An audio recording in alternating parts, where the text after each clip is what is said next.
The story begins in a crowded place where a man named Vincent intentionally collides with another person. In that brief moment of confusion, both of their bags fall to the ground. Without drawing attention, Vincent cleverly swaps the bags before walking away, leaving no sign of suspicion behind. The scene then shifts to Max Durache, a hard-working taxi driver in Los Angeles. One evening, a woman named Annie Farrell enters his cab, who is a federal prosecutor. She works for the U.S. Attorney for the Central District of California. During the ride, Max carries himself with honesty, creating a comfortable atmosphere.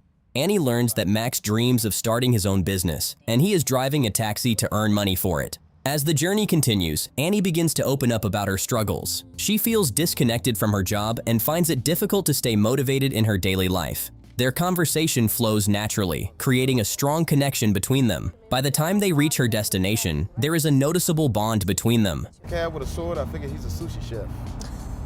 What are you, psychic? A little bit. You work defense, I'm a prosecutor. Oh, big case? Before leaving, Annie gives Max her business card, leaving behind a small but meaningful possibility of reconnecting in the future. Soon after Annie exits, Vincent enters Max's taxi. From the beginning, Vincent carries a calm yet mysterious presence. During the ride, he carefully studies Max and begins guiding the conversation in a controlled manner. He reveals that he is in the city for a single night to complete several important tasks before leaving permanently, as he has no attachment to the place. First time in L.A.? Tell you the truth, whenever I'm here, I can't wait to leave. You like it? It's my home. Max eventually drops Vincent at a building, but Vincent has already recognized something valuable. Max knows the city extremely well, including hidden routes and shortcuts. Realizing this, Vincent proposes an offer. He wants Max to stay with him for the entire night and drive him to multiple locations. At first, Max feels uncertain about the idea, sensing something unusual. However, Vincent presents a large amount of money, far more than Max could earn in a normal shift. Tempted by the opportunity, Max agrees to the plan. Closing one night. I got 5 stops to make. How much you pull down a shift? What? I'll make it 600. What's your name? Max.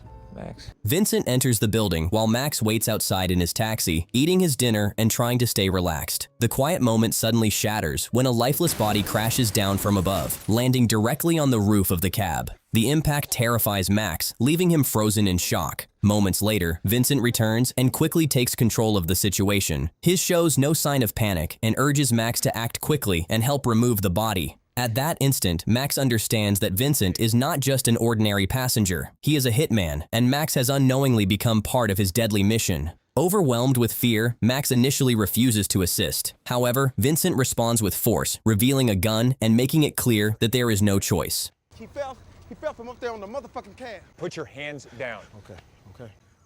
Okay, help me out. Pop the trunk.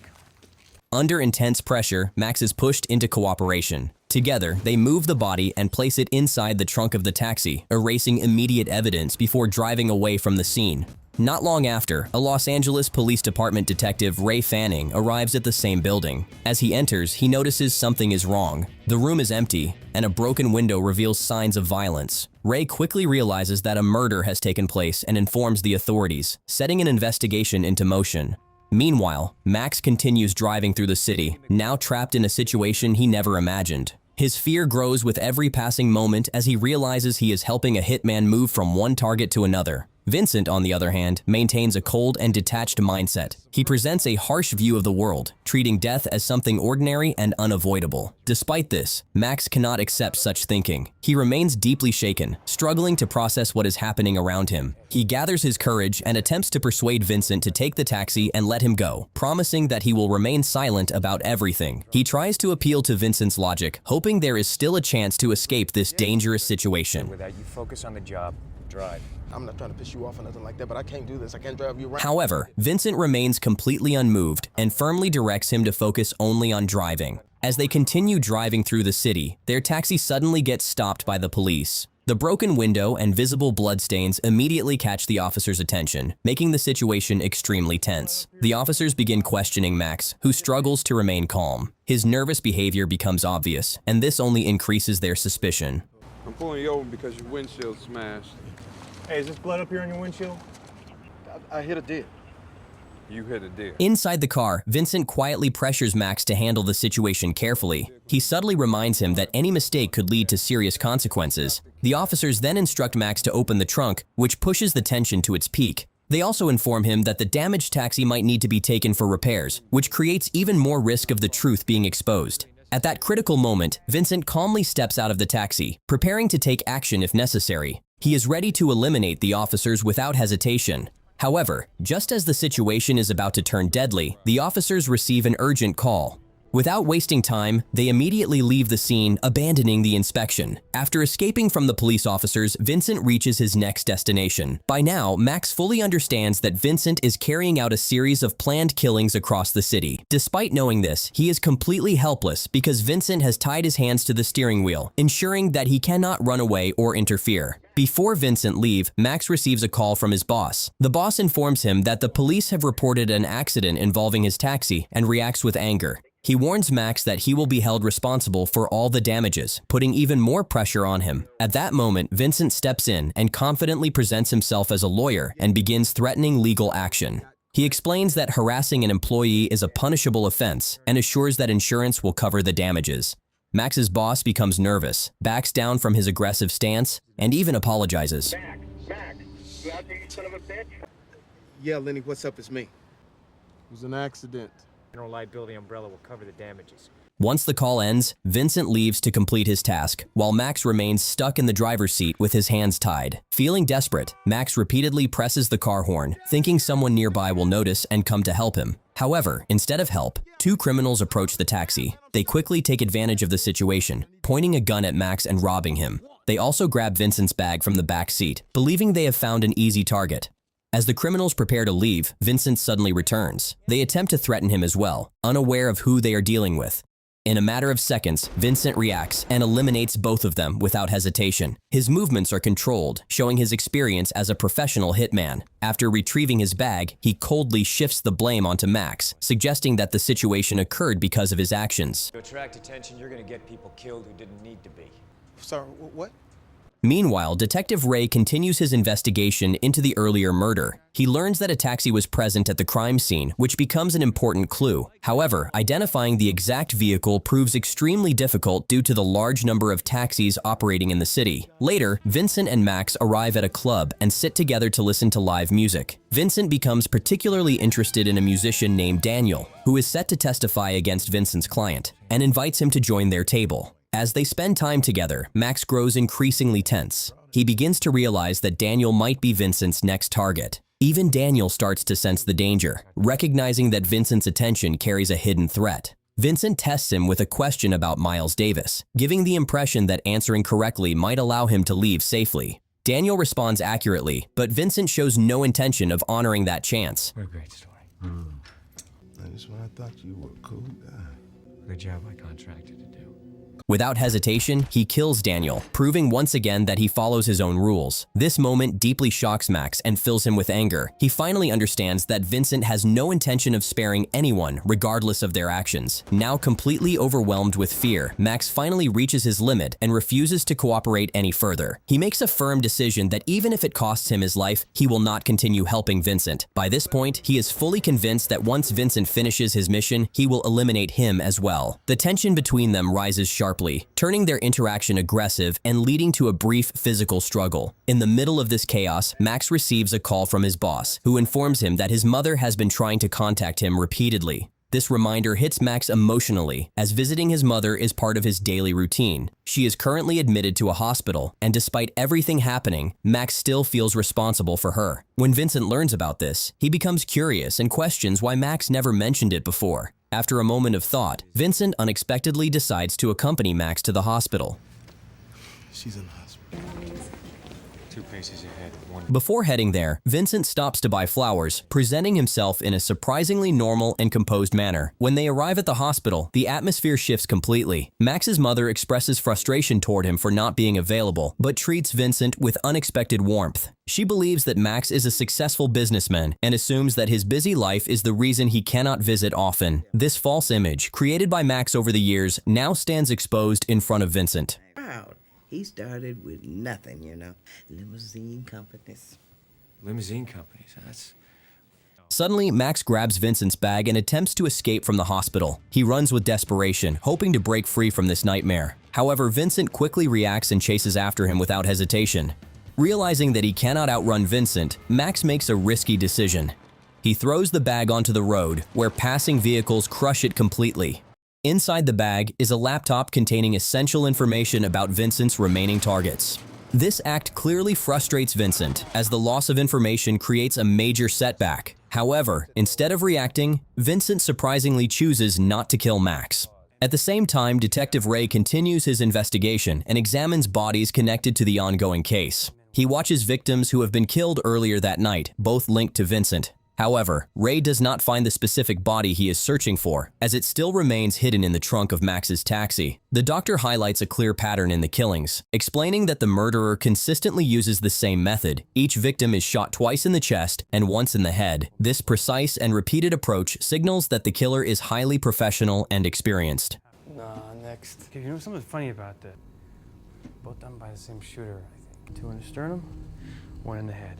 Ray immediately alerts all police units to remain on high alert, knowing that a dangerous assassin is operating within the city. Meanwhile, Vincent and Max return to the taxi and continue their journey toward the next destination. During the drive, Vincent begins questioning Max about the lie he has been telling his mother. He wonders why Max chooses to pretend to be a successful businessman instead of accepting his reality. Max explains that his mother has always dreamed of seeing him succeed in life. He cannot bear the thought of disappointing her, especially because her health is fragile. To protect her happiness, he maintains the illusion that he is a successful businessman. Vincent, however, criticizes this mindset and points out that Max has been driving a taxi for years without making real progress toward his goals. He believes that Max is living in denial and wasting his potential. According to Vincent, if Max had taken real action, he could have achieved much more by now. Soon, they arrive at a club, marking the next phase of Vincent's mission. Since the laptop has been destroyed, Vincent no longer has access to the details of his remaining targets. To solve this problem, he takes Max's wallet and forces him to go inside the club.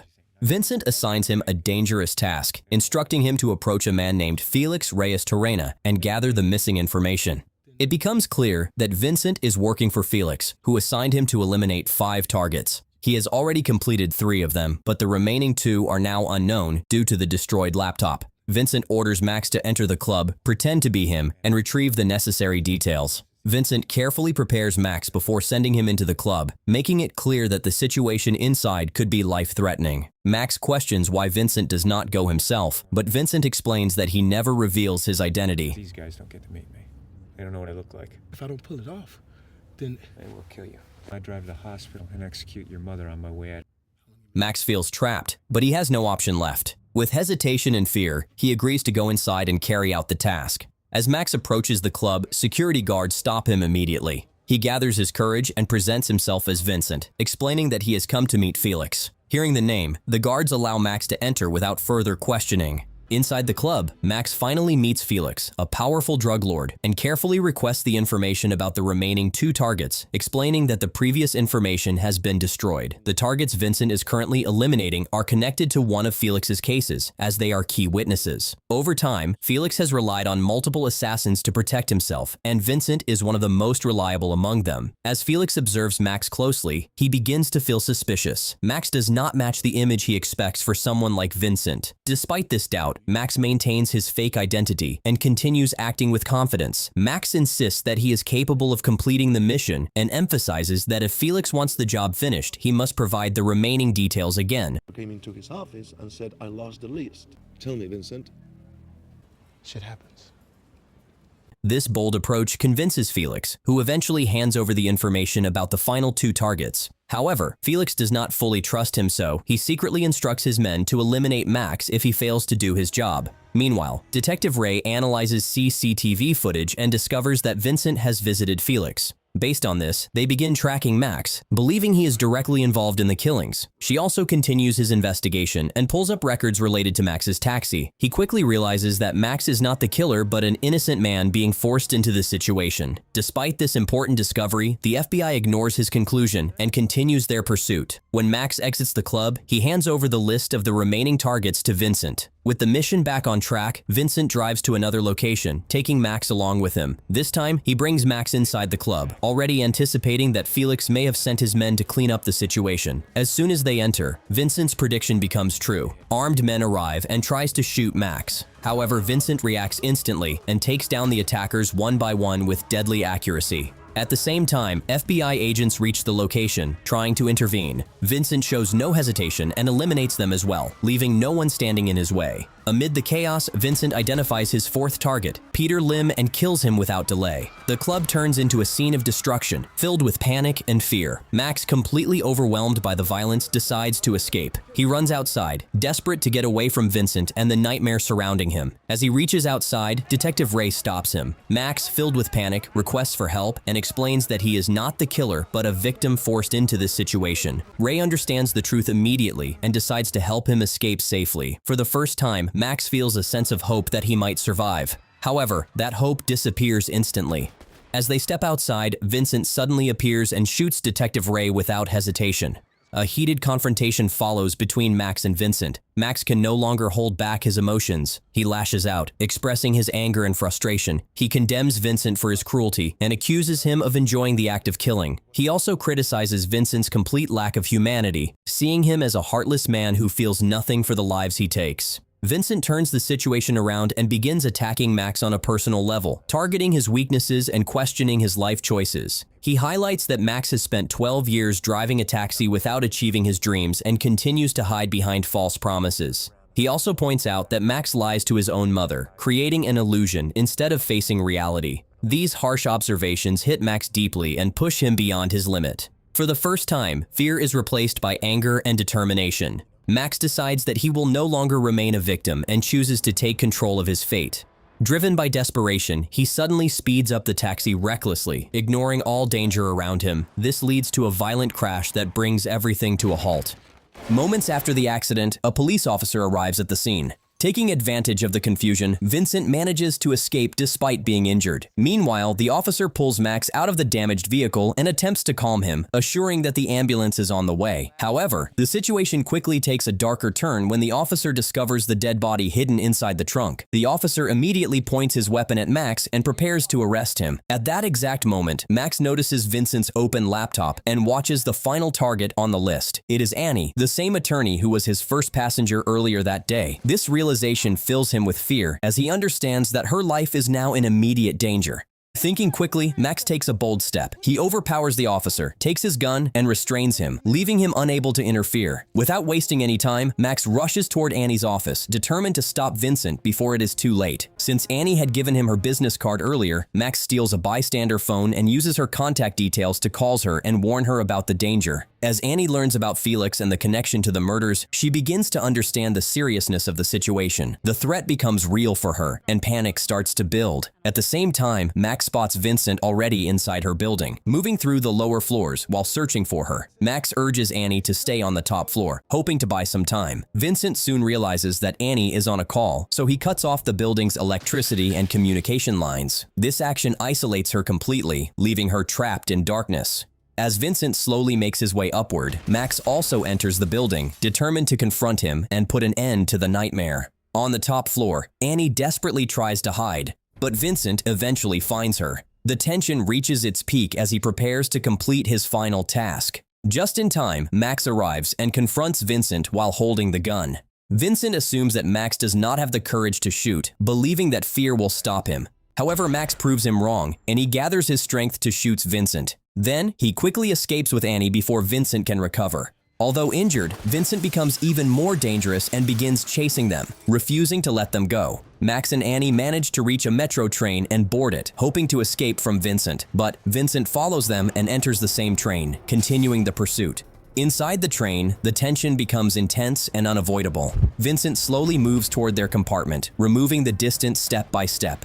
Max realizes that there is no escape left and prepares himself for one final confrontation. A gunfight breaks out inside the train, and during the exchange, Max manages to fire a shot that hits Vincent. The injury weakens him significantly, and he slowly collapses onto a seat. For the first time, Vincent stops fighting and accepts what is happening. He no longer attempts to harm Max, as if he understands that his journey is coming to an end. In this moment, Vincent shows a subtle change. Throughout the night, he has developed a strange sense of respect for Max, recognizing his transformation from a fearful driver into someone who finally takes action. Max, on the other hand, feels a mix of emotions. Despite everything that has happened, he cannot ignore the brief glimpse of humanity he has seen in Vincent. Max approaches him, considering the possibility of helping, knowing that a hospital is not far away. However, Vincent remains indifferent to his condition. He holds on to his cold belief that death is just another ordinary event in a world where people die every day. At the next stop. Hey, Max. Now Lane dies. As the train continues moving, Vincent quietly accepts his fate and takes his last breath. Max and Annie step off at the next station, leaving behind the chaos of the night. For Max, this marks the end of a terrifying journey and the beginning of a new reality shaped by everything he has experienced.